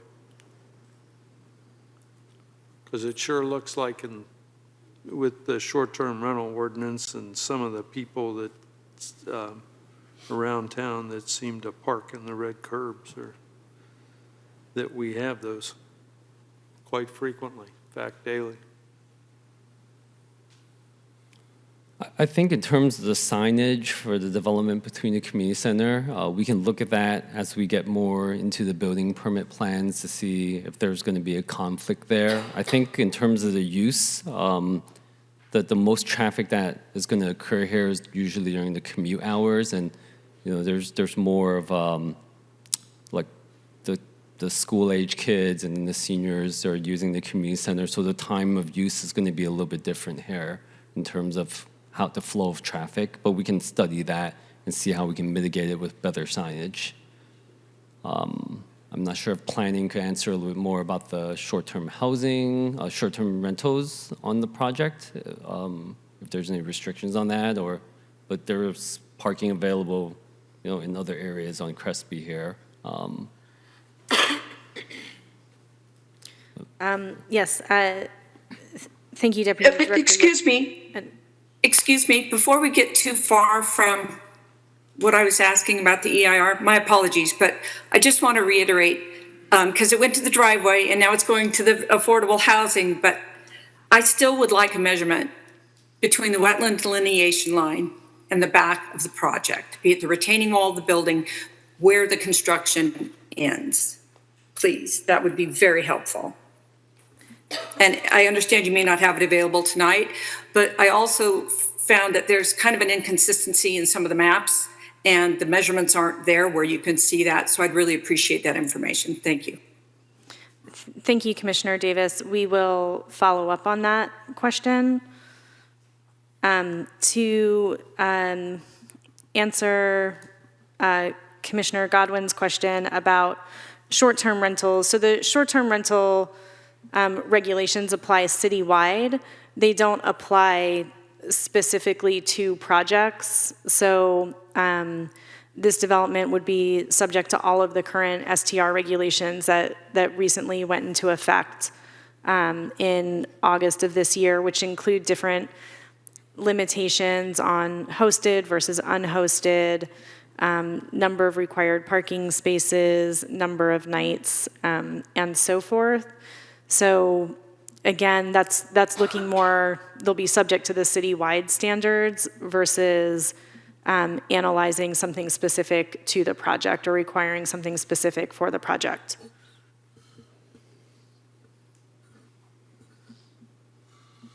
Go ahead, Commissioner Redfield. Thank you. Let's see. I have a question for staff on just going back to the development agreement. That's essentially a two-component thing. One thing that we can work on, and the other component as far as the price negotiation, and that was at council's purview, correct? That's correct, and the price in terms of sale would be set forth in a separate agreement, a purchase and sale agreement that would go before the council. And we can speak to, obviously, the entitlements or whatever is that we've discussed tonight in the development agreement. That's a separate component, basically. That's correct. As I mentioned, the development agreement basically sets forth the terms of the land use vesting and some rights and obligations of the parties with respect to the development, but is separate and apart from the purchase and sale. Great, thank you for that clarification. Also want to ask another question on the buffer delineation. There doesn't seem to be a pure measurement, because it's like, I call it the 38th parallel, if anyone knows what that is referring to. That is basically not a straight line. It's not a, straight deal. So that goes by the soil analysis. My assumption would be that goes by the soil analysis of where those test holes, core samples were taken from. That's correct. The soil, as well as the appropriate vegetation and evidence. The three characteristics that delineate or make that delineation. That delineates it, yes. And the development, like you said, that line curves, and the development has different components, so there's not one number there, if that makes sense. Great, excellent, thank you. I had a few questions for the applicant. Commissioner Davis, your hand is noted. Yes, but it's to the comment that was just made. Okay, go ahead. Okay, so that was why. I didn't want to move on yet. I would still like that measurement. I understand it's not a straight line. I understand the three components. I understand parallel universes, whatever. I'd still like that measurement, please. I just want to make that clear. Understood, and we can get the nearest. Thank you, Commissioner Davis. We do still have that noted for follow-up. Loud and clear. Go ahead, Commissioner Redfield. Thank you. Questions for the applicant, whoever wishes to speak to that.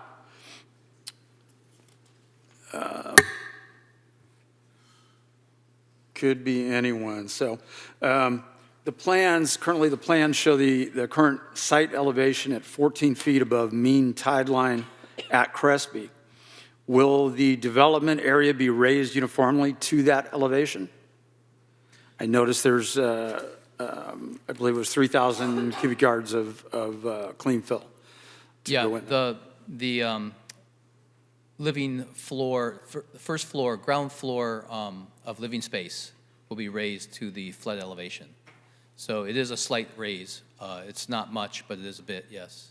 And that is current grade at the Crespi, beginning at the front of the north lot. side of the lot. That's correct. Okay. Let's see what else I've got here. Quick one. I believe I know this answer, but I'm going to ask it anyway. Will the public have access to the conservation area at the rear 50% of the lot? And follow up, and I'll give this in a multi-part. Is this a gated development? And how is the security of the residences balanced with wetland access? So generally, the project was designed per the owner's, idea of trying to be very inclusive and being active and participatory in the community, that there's no new fencing proposed on the project. And the idea of whether or not the wetland should be accessed is a conundrum, right? Because those who really would like to preserve the wetland area on the encumbered don't want humans there. And so the idea of accessing it would be contradictory to the idea of trying to preserve it. And so we have no intention, as the developers have no intention, the owners have no intention of really accessing that. There is a walkway proposed around the project to allow people to just traverse through the project and have a great amount of sort of path connectivity through the community for friends to visit, for children to make friends, for to visit each other, to come and go, and also to have a greater connectivity to the commercial development next door and the community center, and especially the skate park.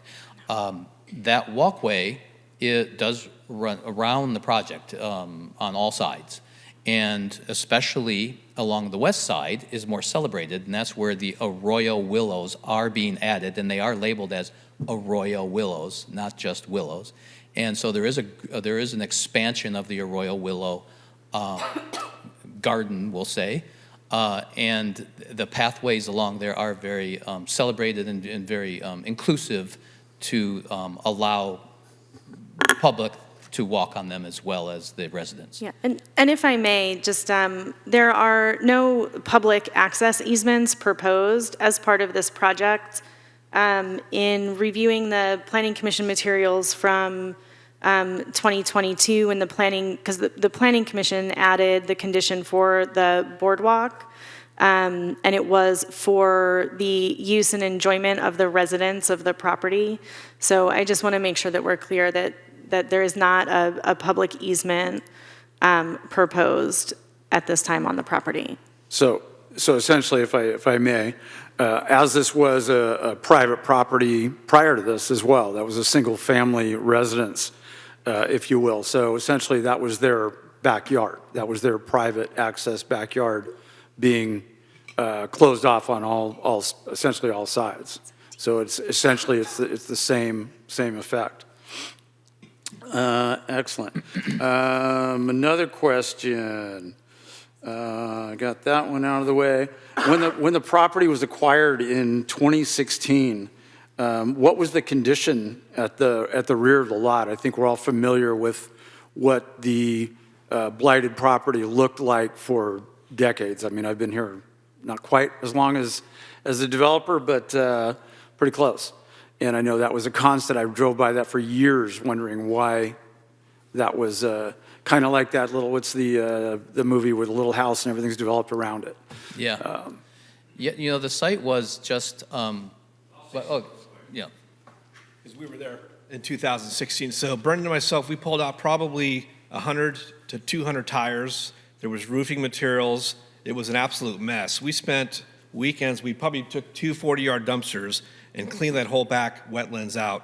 There was tires, and it was unbelievable what we saw back there. But from where it is then to where it is today, it's pristine. So I'll leave it at that.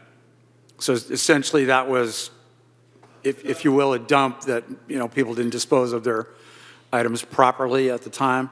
So it's feasible that a lot of those depressions were possibly from debris that was removed, garbage and junk that was removed in the mid to forward portions of the lot. I'm just an assumption. Sure, absolutely. And in fact, you know, the reason that the water was allowed to accumulate in that area, again, is because of it's not that's not the fact that it was a historical, you know, lake or pond or anything that somebody wants to give a romantic name to. It was bounded on all sides by levees that were essentially built when the properties surrounding it, were elevated as they were developed. And it trapped the water, the runoff, in there long enough to start to gather some of the characteristics of a wetland. So that technically, when you go through CEQA and you analyze the soil and the water has been able to accumulate there for a period of time, not that it's a natural habitat of any kind, but just because the water was trapped there, the runoff from the surrounding sites was trapped there. And that's been partially mitigated by the community centers and the city's development of the equalization basin project, and it mitigated quite a bit of that. And but you know, regardless of how it was created, the owners are proposing to still allow it to remain, you know, again, 50% of the site to remain in natural state, and basically forego their rights to try to develop further. The setback that's been discussed, the process that occurs in then honoring and sort of trying to keep this part of the site in natural state is the CEQA process, and the CEQA rules are extensive, and they're how many, you know, years of 45-day circulation periods, et cetera. Lots of specialists, lots of scientists, lots of biologists, lots of people who do this all the time and have studied it all their whole lives. And the establishment of a further setback is not necessary. What is necessary is to identify what you want to preserve and then how to not impact that. And if you can develop in a way that does not impact that, which is what we're proposing, there is no need for additional setback. Now, that being said, the way the buildings are configured and the way the open space and the paths are configured, that the line itself, as you say, is a meandering line because it follows the science of the testing, and the buildings are set back at varied degrees. And so if you want to measure a line from that delineation line to a building component, it can range from 10 feet to 40-something feet, depending on which part of the site you're measuring from. So it's you know, there's generous space that's being allowed to stay away from the you know, natural state area. Thank you. All right, thank you. Commissioner Devine, anything? Not to put you in the spot. No, not at all. I appreciate my commissioners and their consistent questions. And oftentimes in situations like this, I really like to hear what the sort of the chain of questions that arise and sort of everything that comes up around them. I don't want to take up any more question time, but I am ready to deliberate. In my opinion, this is a very thoughtful project, and I completely understand the meandering line. I also understand the development process very well, and that entitlements are always requested before a purchase and sale agreement becomes a closed transaction. I work in commercial real estate, and I'm comfortable and familiar with this. I also want to point out that, yes, we do struggle with retail vacancy in the city. However, I want to sort of flip on its head the idea of what retail space is used for. Retail space is not just shop space. Retail space is services for the community. And I work with a lot of national vet and medical clients and tutoring and services for autistic children and all sorts of amazing concepts that reside in retail spaces that our city is in dire need of, rather than just shopping corridors. So it's something that I encourage my commissioners to sort of think about. I see a lot of Pacifica pride in this room. A lot of us are born and raised here, been here forever. And I understand the endearment around the community center. I went to junior high community center dances there. However, it is a dilapidated facility in need of dire attention. And if we're constantly pushing and pulling on each other in this body to push for housing, it's just so odd to me that we're getting stuck on this thing. This seems rather, in my opinion, insignificant in comparison to the contribution when you consider from a macro level perspective the existing condition of the site, much less what they came upon in 2016. We've all been here a long time, and that was a dumping ground. It was unsafe. So we're sitting here talking about preservation. Where was the preservation then? It's I don't want to mislead anybody. I'm not frustrated over this, but it just seems that sometimes we're pushing and pulling in the wrong direction. We've been at this for almost 3 hours. Okay? I think we really need to consider the planning department's work. We need to consider that maybe we can trust scientists sometimes, guys. We need to consider that this has been going on for almost 10 years and that a lot of thought has been put into this. And compared to some of the developments that have come across since I've been a commissioner, which hasn't been that long, it's a really beautiful site. So I'm just having a little bit of a hard time getting stuck in the weeds here, frankly. Yeah, I'd jump onto that. Look, I would support the motion as is without any further conditions or negotiations. I think we spent a lot of time on this in 2022. The project hasn't substantially changed. Everything that we had asked for at that time has been met and been upheld. You're looking at a 45% true conservation preservation on a commercial development, which I think is kind of an unheard of win. I'm fully in support of the project as is. I'll go to Commissioner Davis, who's got her hand politely raised. Thank you. I'm not opposed to this project. I'd just like to make that clear. And there is one other thing that I am having a hard time with. And I got the buffer thing done. I wanted to ask about that. But the zoning amendment is going to impact 22 other sites in the city that are zone C2 right now. And we don't even know what those sites are. So that's a little difficult for me. Maybe you all can shed some light on that for me. But Ms. Updike, could you speak to that? I thought it was that we were rezoning this site, not changing the definition of the C2 writ large. Yes, My understanding thank you, is Chair that Ferguson zoning- and Commissioner Davis. To speak to Commissioner Davis's question, so there is a zoning text amendment that's proposed. So right now, the C2 zoning only allows vertical mixed use. So residential uses located above the ground floor. And the zoning amendment would add within the C2 zoning district a conditional use allowance for horizontal mixed use. So it's not, it's changing the type of mixed use that's allowed by adding in the horizontal mixed use. I did look a little deeper into the question about sort of what other sites are zoned C2. And, with land use, you have to look at the general plan designation and the zoning district in order to determine what the allowable uses are.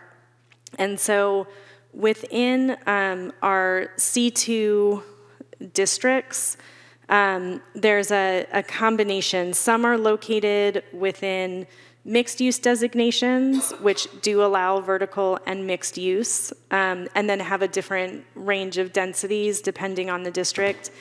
And then there are commercial land use designations, and those don't allow residential use at all. So if you're a C2 zone, you also need to look to what's allowed within the general plan.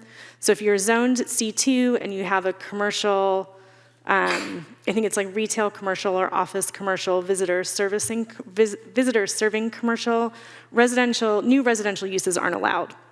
So even if the zoning says that it is, it's not permitted because it wouldn't be consistent with the general plan. So it won't affect those sites. It will affect sites that have a mixed use designation within the land use, within the general plan, which already allows for residential use, vertical and horizontal, and it's the zoning that's inconsistent with that. Additionally, the C2 zoning establishes density limits via, because it's choose your own adventure, in the zoning ordinance, sends you back to C1. And those density limits are also inconsistent with all of our mixed use designations. They set a much lower density than what's in our general plan. So this zoning amendment would be more consistent with the general plan overall, and particularly for this project. Appreciate that, and I found this to be very consistent with what we've been pushing for with all those different updates we've been doing. Just so I understand, vertical versus horizontal mixed use. Now, this project still has vertical mixed use, but then there's residential only behind that. That would be considered not vertical mixed use because it's massed to the front? That's correct. So the vertical mixed use is, you can think of it as one building, commercial on the bottom, residential stacked on top. Horizontal mixed use would be, you could have a solely commercial building in the front, solely residential building behind. You could have a mix of vertical and horizontal mixed use, as is the case here. You could have commercial and residential in the same building on the ground floor. That would also be horizontal mixed use. May I ask Commissioner Davis, considering that this would allow more flexibility for housing in some of these sites, I'm really curious and I really respect your opinion. What do you feel is a disadvantage to that? So, and I'm going to bring up now the briefings that we had. We had closed session briefings where we were encouraged to ask questions and I don't think we're allowed to bring up closed session briefings in a public forum. Well, okay, but it was right. So that's kind of my question. I'm not going to bring up any of the content of it, but it wasn't defined as a closed session to me. They limited it to 2 of us so that there wasn't a quorum. But this came up, and one of the concerns was, yeah, we want more residential, but do we want to risk also, we also need to have a commercial to support the community. And so we don't want to lose commercial either. It has been my understanding. So I have a couple questions. I was told that one of the sites that's C2 right now is the Pedro Point Shopping Center. And I don't know how it affiliates to the land designation in the general plan, because I don't think that was, I don't think that information was given to me. But like, how would this impact that? I don't know, but I'm being asked to do it, even though I don't know how it would impact it. The sub-question to that is, that property is in the coastal zone.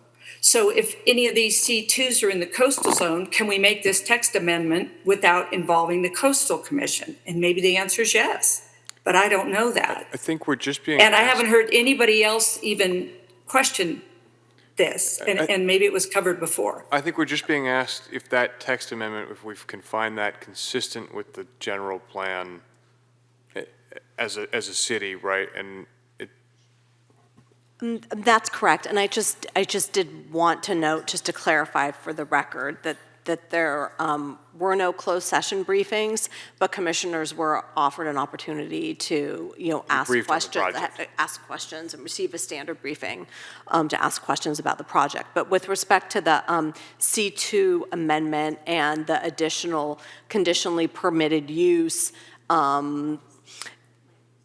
any project that desired to use that would apply for a conditional use permit, and that will get processed through the process. So this isn't adding new permitted uses, it's adding the possibility of applying for a conditional use permit. And it makes it more attractive to developers of both types. That's correct. So it's not removing, as Assistant City Attorney Murphy said, it's not removing any of the allowable commercial uses from the C2 districts. It's just allowing the residential mixed use to also be horizontal as opposed to just vertical. The San Pedro Shopping Center, just to answer those two questions, Commissioner Davis, the San Pedro Shopping Center has a land use designation of retail commercial, which does not allow residential. And then in terms of the coastal zone, the designation wouldn't be in effect, or the change wouldn't be in effect until coastal commission approval within the coastal zone. And so that's a separate process. Okay, so it comes to us for recommendation to city council, and if they approve it, then the ones that pertain in the coastal zone, it would go to the coastal.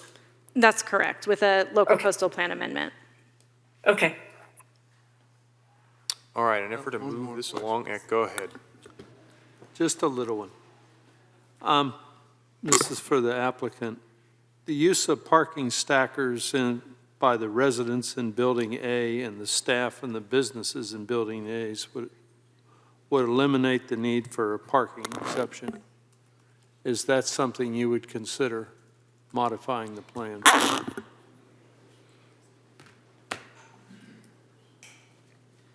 We found that in recent developments that folks would prefer not to have parking stackers, and they would prefer to actually work with the amount of parking they have available. There's so many other types of transportation available to folks these days, and we found, and this is, honestly, we've been doing various kinds of developments for almost 40 years now, 30-some years, and it's gone all over the board, and people really are pulling away from vehicles and parking, and so it's not as big of a deal as it used to be. So there's really no need for parking stackers. If you mount them exterior, in an exterior version, there's all sorts of maintenance, criteria that comes up, and we're not super comfortable with the safety factor in the exterior parking stacker installation. Thank you. All right, now in an effort to move this along, if I just take the temperature of the room, is there anybody that has specific conditions they've got in their head that they'd like to add on top, or people just like to kind of weigh in as to where they're feeling in terms of emotion? I'll take a stab at that. I would just like to thank Commissioner Devine for that eloquent statement. I think that very precisely and concisely addressed this project and the concerns of the community all the way around. So we know this has been, I think everybody's here because they love the city in one way or another.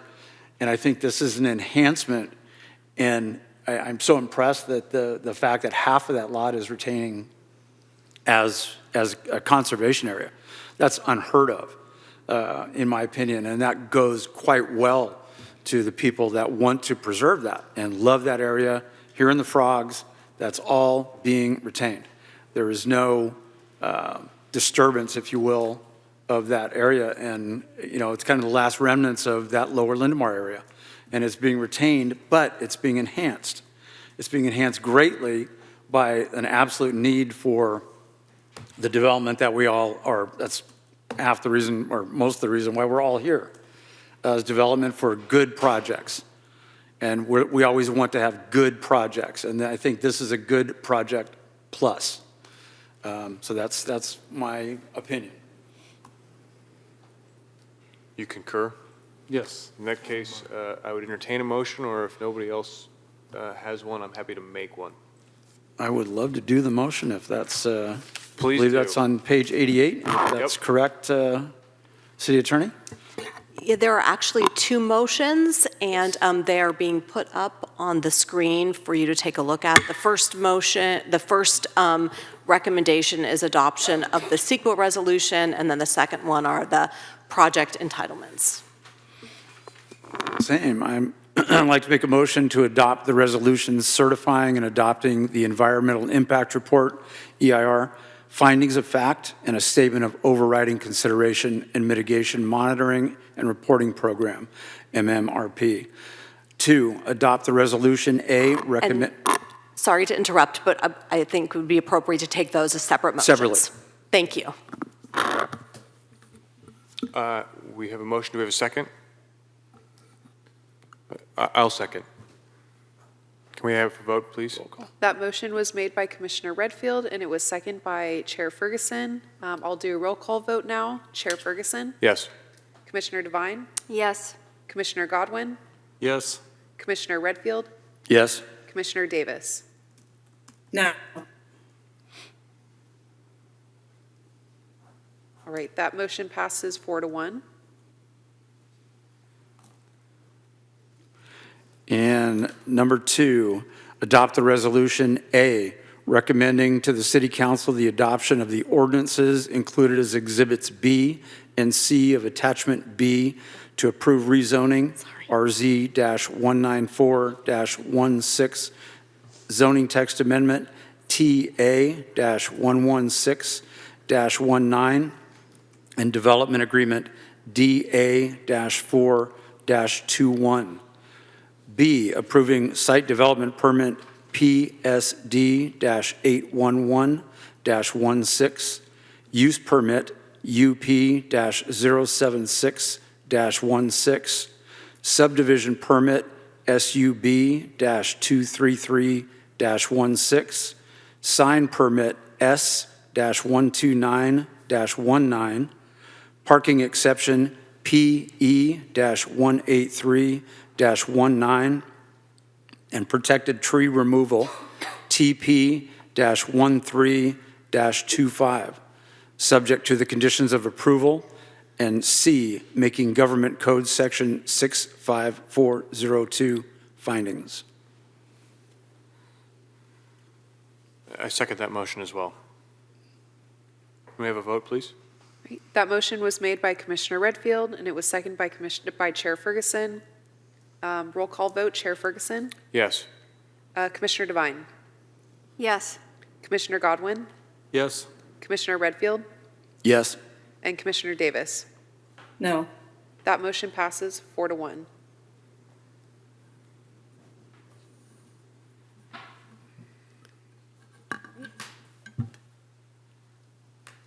Hang on, I have something I have to read. Thank you.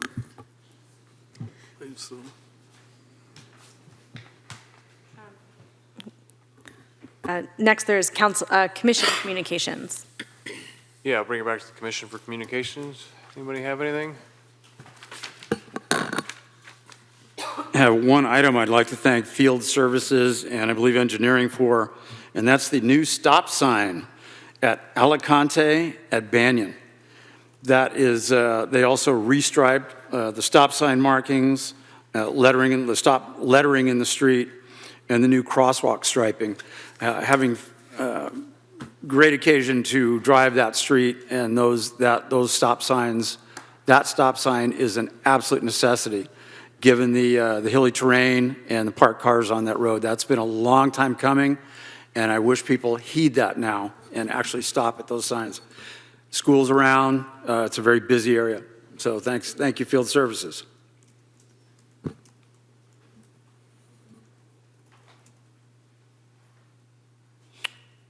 Okay, hearing no more commission communications, do we have any staff communications?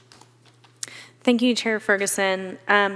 The only staff communication is just wanted to make everyone aware that I do believe we will have we have projects teed up for the next 3 Planning Commission hearings, November 17th, December 1st, and December 15th. So if anyone knows that they're going to be absent, if you could let me know. I want to make sure we have a quorum before pulling everyone out here for that. But we do expect to finish out the year with the next 3 meetings. Could you read those dates one more time? Yes, it's November 17th, December 1st, and December 15th. I will be absent the 1st. Before I forget to tell you via email, I'm just going to tell you now. Thank you, Commissioner You're Devine. welcome.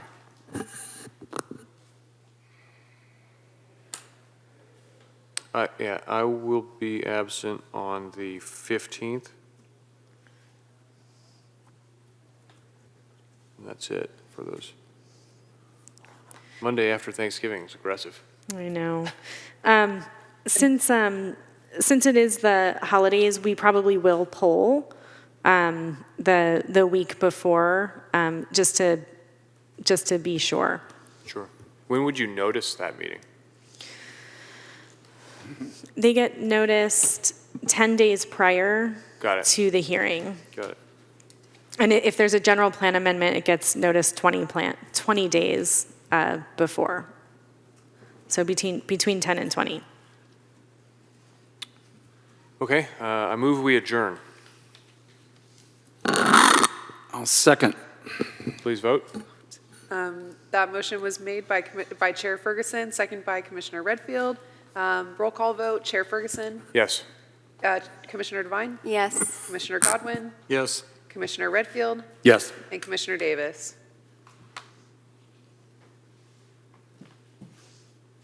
Should give a thumbs up. Oh, you're muted. We didn't hear you, Commissioner Davis. Oh, I had unmuted. Yes, All right, Okay. motion. by all means. Anyone aggrieved by the action of the Planning Commission has 10 calendar days to appeal the decision in writing to the City Council if any of the above actions are challenged in court. Issues which may be raised are limited to those raised at the public hearing or written correspondence delivered to the city at or prior to the public hearing. Judicial review of any city administrative decision may be held only if a petition is filed with the court no later than the 90th day following the date upon which the decision becomes final. Judicial review of the environmental determinations may be subject to a shorter time period for litigation, in certain cases 30 days following the date of final decision. Thank you.